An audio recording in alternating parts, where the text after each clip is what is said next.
Chairman FBR Rashid Langrial ने कहा है कि 14 अक्टूबर के बाद नॉन फाइलर्स की कैटेगरी खत्म हो जाएगी। टैक्स रिटर्न फाइल ना करने वालों के बैरून मुल्क सफर करने, मनकूला जायदाद और गाड़ी खरीदने, सरमायाकारी करने और नॉर्मल बैंक अकाउंट चलाने पर भी पाबंदी होगी। सेल्स टैक्स कवानीन के तहत गलत डेटा देना जुर्म है। बैंक में डकैती करना और इनकम टैक्स में जानबूझकर गलत क्लेम डालना, दोनों में फर्क नहीं।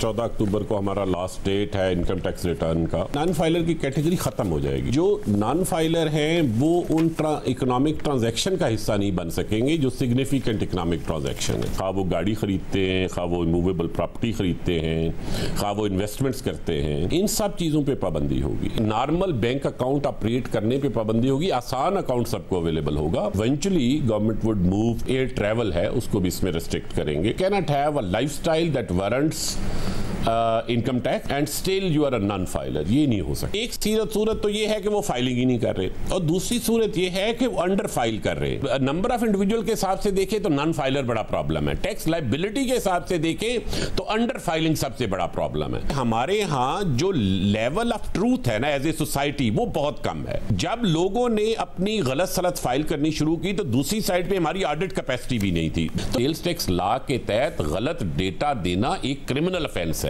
यानी जिस तरह कोई बंदा बैंक में जाके डकैती करे या इनपुट टैक्स का क्लेम ज्यादा डाले, इन दोनों में कोई फर्क नहीं अगर उसने नीयत से गलत डाला है।